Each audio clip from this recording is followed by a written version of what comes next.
Hello students, welcome all of you in this online class. Today our topic is irrigation and our lesson number name is crop production and management. ये हमारा science subject है as you know very well and the topic is irrigation. At first I want to tell the definition of irrigation. इस video में हम देखेंगे कि irrigation क्या होता है. मैंने 4th नंबर पर एक स्टेप लिखा था irrigation.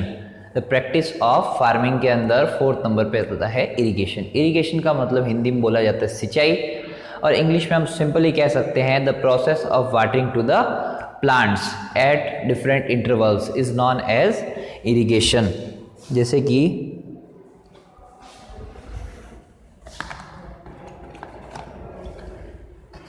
The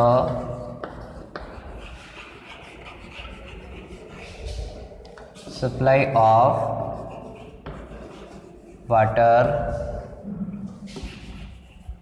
to plants at regular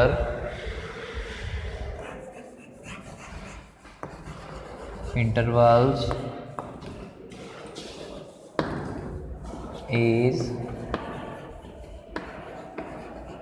known as irrigation.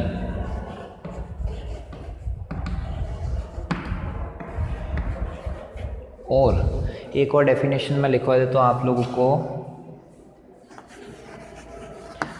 The process of watering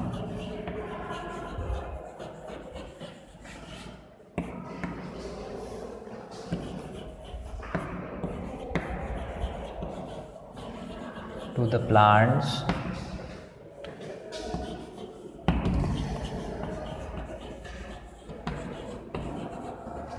is known as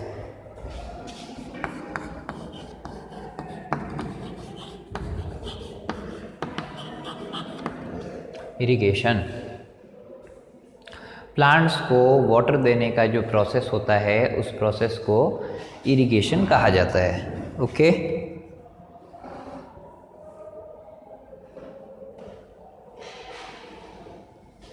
इसके बाद में हम बात करते हैं the time and frequency of irrigation is varies to crop, soil to soil and season to season. It means जब irrigation की जाती है यानी कि सिंचाई की जाती है तो सिंचाई ऐसा नहीं होता है कि आप बस एक जैसी करेंगे. हर क्रॉप के हिसाब से, हर सीज़न के हिसाब से और हर सोइल के हिसाब से उसकी क्वांटिटी अलग अलग होती है. तो हम यहाँ लिखेंगे the time and frequency, the time and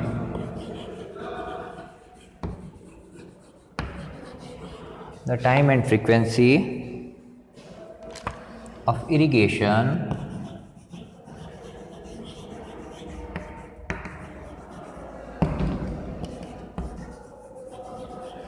varies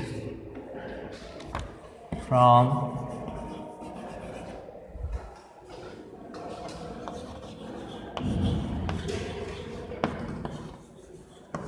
crop to crop,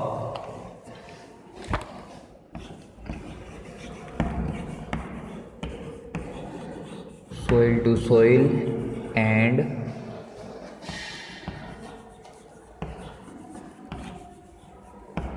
season to season. जो फ्रीक्वेंसी इरिगेशन की टाइम है और इरिगेशन की फ्रीक्वेंसी है वो सोइल से सोइल में, मिट्टी से अलग अलग मिट्टियों में अलग अलग तरह की होती है.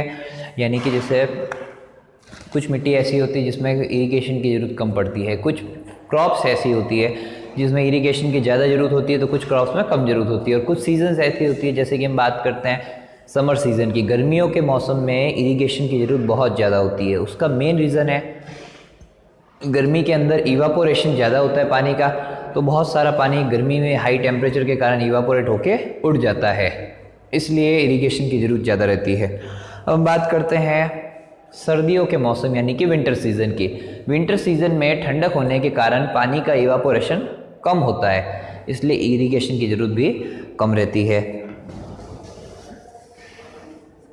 अब हमारा अगला टॉपिक है कि इरिगेशन करने से क्या क्या बेनिफिट्स है और इरिगेशन की ज़रूरत क्यों होती है।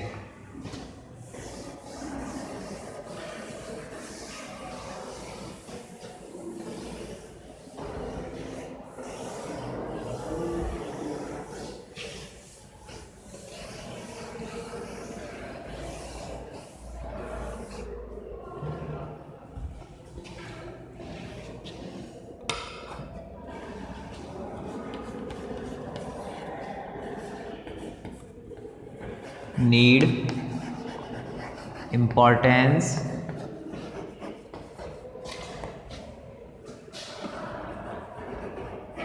and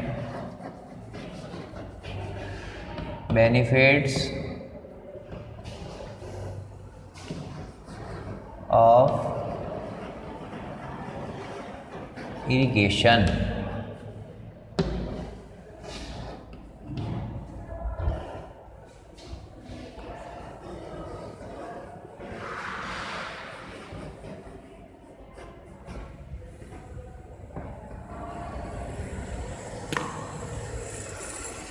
इरिगेशन की नीड यानी कि इरिगेशन की ज़रूरत क्यों होती है, इरिगेशन का बेनिफिट्स क्या है और इरिगेशन के need, importance and benefits of irrigation. यानी नीड मतलब ज़रूरत, इम्पोर्टेंस मतलब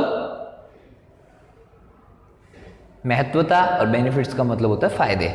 तो इरिगेशन की नीड, इसके इम्पोर्टेंस, उसके क्या क्या बेनिफिट्स है, आइए देखते हैं। The first point is a living being need water to live. एक जो लिविंग बीइंग होता है उसे जीने के लिए पानी की ज़रूरत रहती है।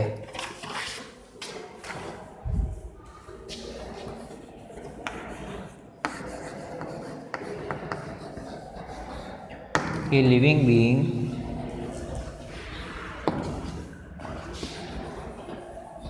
Need water to live. एक लिविंग बीइंग को जीने के लिए पानी की जरूरत रहती है। The second point is water is important for proper growth and development. Water is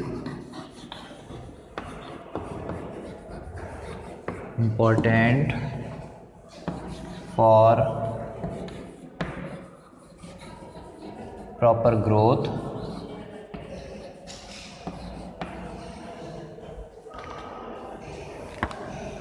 and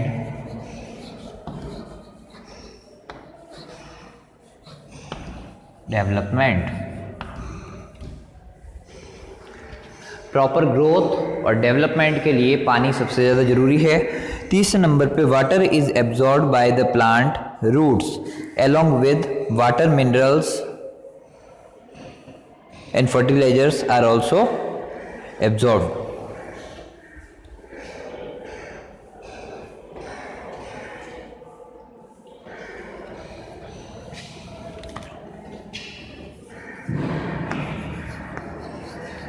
Water is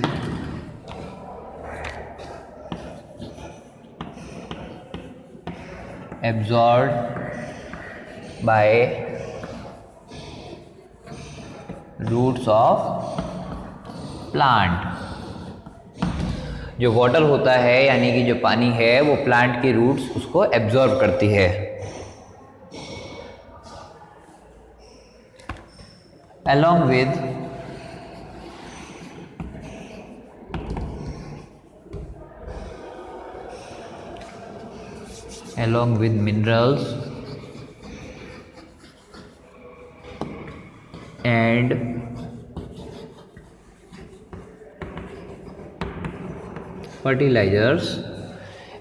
minerals and fertilizers are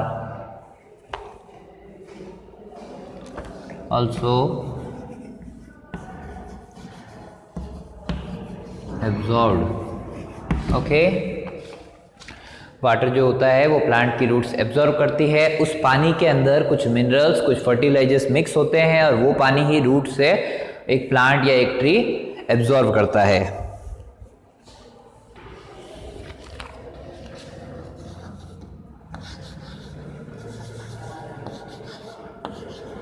A plant contain nearly 90% of water। जो प्लांट होता है वो लगभग 90% जितना वाटर लिए होता है। यानी कि ये सोच लो एक प्लांट की बॉडी में 90% वाटर है और 10% दूसरे ऑर्गेनिक मटेरियल्स है। तो आप समझ सकते हो कि वाटर का क्या इंपॉर्टेंस है। पानी नहीं मिलेगा तो पानी के बिना एक प्लांट का कोई अस्तित्व नहीं है। And also a human body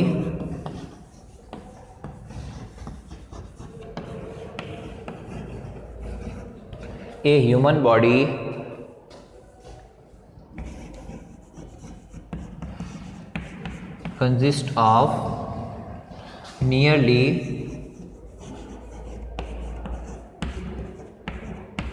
70% of water।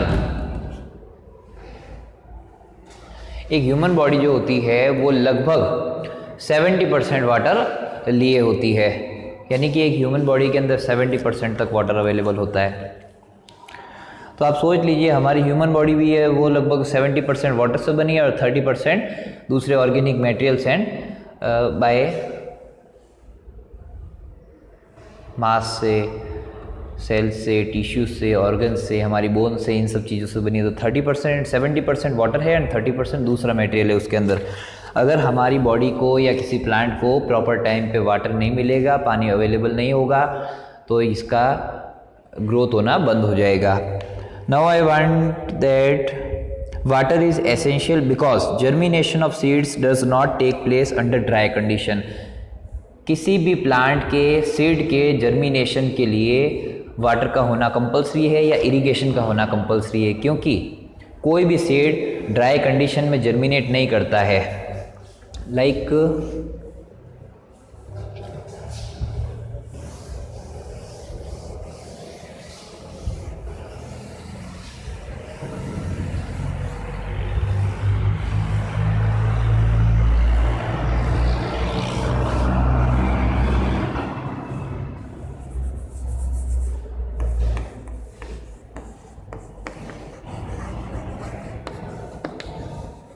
irrigation is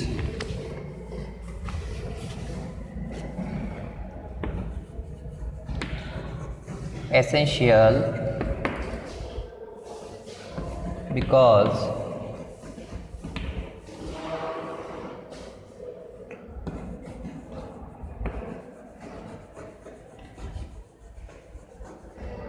germination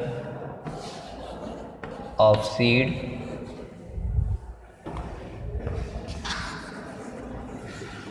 does not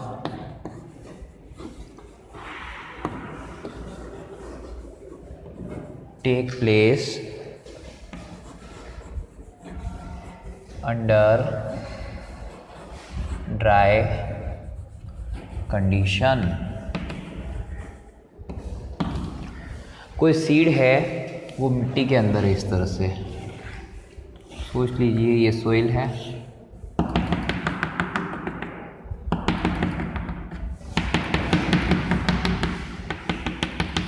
इस तरह से यहाँ पे सीड्स है।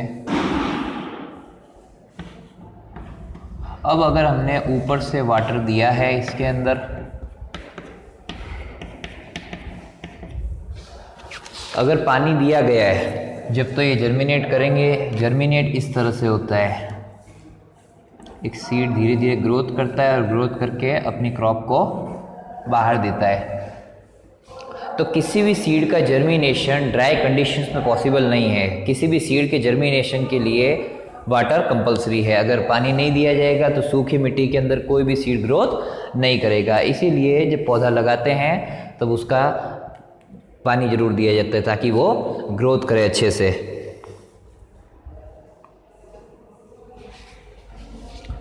नाउ नेक्स्ट पॉइंट इज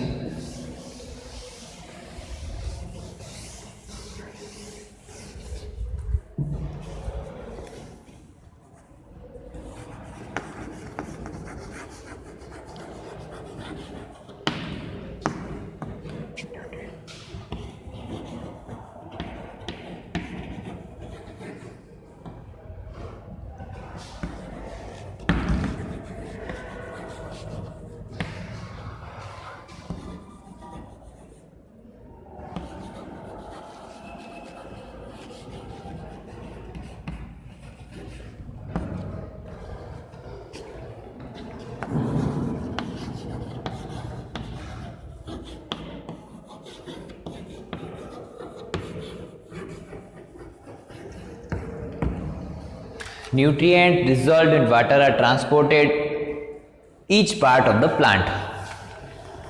जो न्यूट्रिएंट्स होते हैं, nutrients dissolve in water are transported to each part of the plant. पानी के अंदर जो न्यूट्रिएंट्स डिजॉल्व हो जाते हैं वो न्यूट्रिएंट्स हमारी रूट्स, इट मीन्स प्लांट्स की जो रूट्स होती है वो रूट्स उन पानी को एब्जॉर्ब करती है और ये न्यूट्रिएंट्स प्लांट के प्रत्येक पार्ट तक पहुंचते हैं।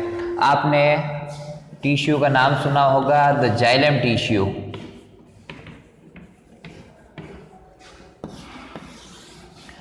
एट क्लास के कोर्स में नहीं है, ये आपको हायर क्लासेस में पढ़ने के लिए मिलेगा। प्लांट के अंदर दो टिश्यू होते हैं, जाइलम एंड फ्लोएम। तो फ्लोएम का थोड़ा सा रोल अलग है, हम जाइलम की बात करते हैं। जाइलम क्या करता है, न्यूट्रिएंट्स को, मिनरल्स को और जो पानी में डिसॉल्व हो रखे मिनरल्स है उनको बॉडी के पार्ट्स तक सप्लाई करने का काम जाइलम करता है।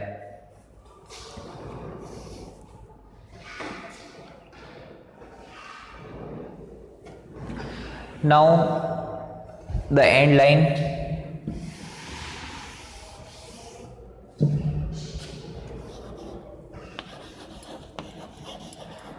water protects crop to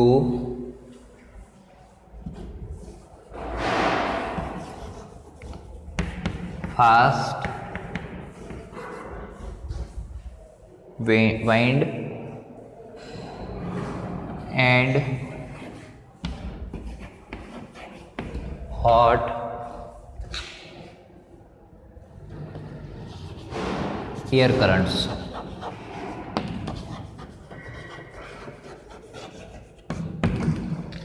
जो वाटर है, इरिगेशन में जो वाटर दिया जाता है, ये वाटर यानी कि पानी क्या करता है, क्रॉप को फास्ट वाइंड यानी तेज हवाओं से बचाता है। अगर मिट्टी सूखी होगी तो मिट्टी उड़ने लगेगी और मिट्टी उड़ने लगेगी तो प्लांट्स अपनी पकड़ सही से नहीं बना पाएंगे उस सोइल के अंदर। इसलिए ये फास्ट विंड से हमारे प्लांट्स को बचाता है, क्रॉप को बचाता है। And hot air currents, hot air currents का मीन्स होती है गर्म हवाएं।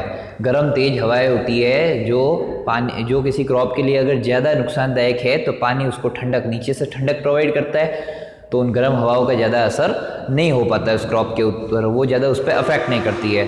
आई होप आज का ये टॉपिक आप लोगों को अच्छे समझ में आ गया होगा। अगर आपको कोई भी डाउट हो तो आप कमेंट सेक्शन में अपना कमेंट लीव कर सकते हैं, छोड़ सकते हैं, लिख सकते हैं अपना कमेंट। Thank you.